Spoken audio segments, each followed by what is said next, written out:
to share with you guys my first memory.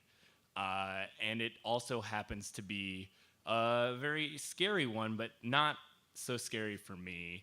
My parents are professional classic musicians, and every once in a while they would get a gig that would take them out of town. And I was 3 years old, and my sister was an infant, and my mother plays the upright bass, which isn't, especially at the time, wasn't a very popular musical instrument for women, and she would have to haul the whole thing and load it in. And so imagine her doing that while also slinging a baby Bjorn and having an incredibly sadistic ADHD child myself running around. And I remember the townhouse that we were staying at. She had a gig and she took her infant and myself, and my father had to work, and she took us out to this gig. And at the townhouse there was a pool and a jacuzzi, and I love to swim. My whole family enjoys the water very much, and my mom is very athletic. She's kind of a force of nature type person, where you kind of will things into reality just by hoping and wishing and using every ounce of inhuman strength to create scenarios that in her mind make sense. And she wanted to have a phone call and take a break from watching us for a minute and check in with my father. And we were swimming at what I thought was a full-size pool, but was actually a jacuzzi. And I had water wings on, and I loved my water wings, and I felt very safe with my water wings, but I also knew that they were my property and that I couldn't lose one of them or I'd be in trouble. And my water wing, when I was taken out of the pool, my mom told me to sit down on the bench and just wait for her. She was gonna call my dad and check in with him and say hello, and she took my sister and walked to the payphone, because those were a thing at that time. And my one rule was to sit on the bench. And I saw my water wing floating in the middle of the Olympic-sized pool. And I, for whatever reason, in my 3-year-old brain, knew that I had to retrieve my water wing or I'd be in big trouble, which I don't think was a thing that would have happened. So I walked along the ridge of the jacuzzi where people, sit when they're, I don't know, whatever you do in a jacuzzi, schmoozing and being weird. But I walked along the ring, which should have worked. I remember trying to reach it, and the water wing kind of continued to float away from me, so I continued to walk along even further. And there was a gap in between the ridge of seats, and I put my foot down in front of me, and I just went under the water.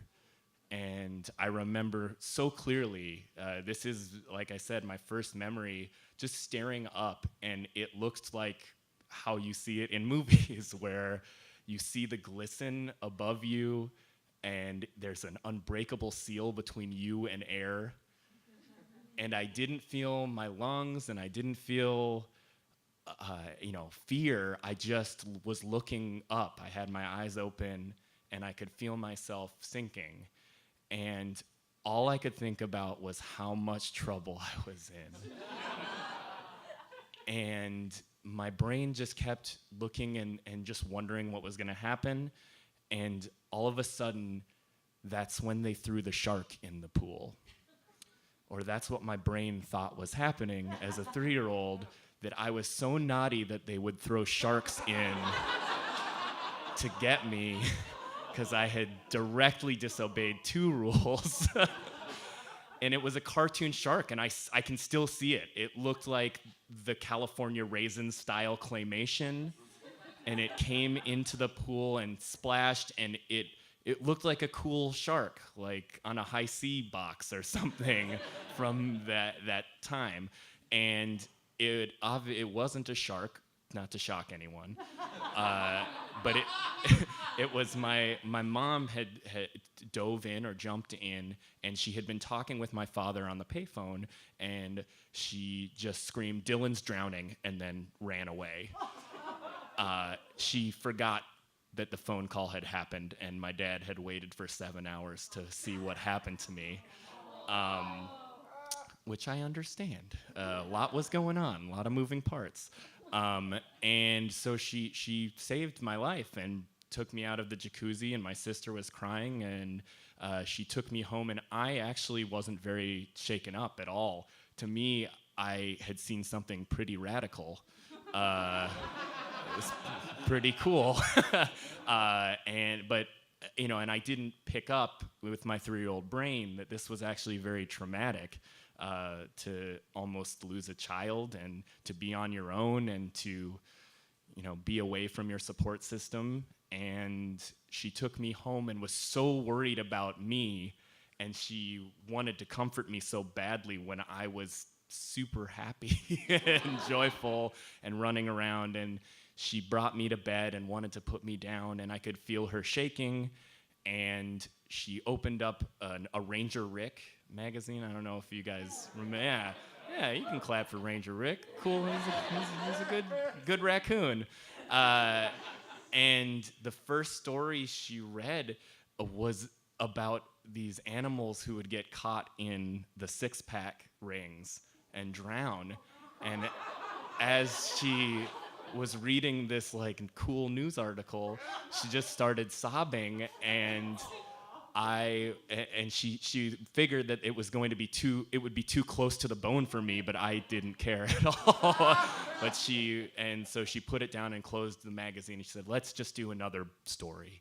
And so she picked up a book called Ping the Duck.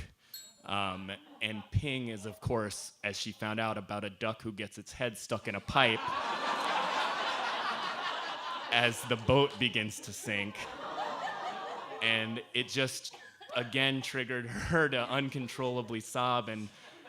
And I saw, my mother crying, and I didn't know how to comfort her, but I knew she was doing her best. And we haven't always seen eye to eye, and I know we don't trust each other on a lot of things, but I've always known that I trust her with my life.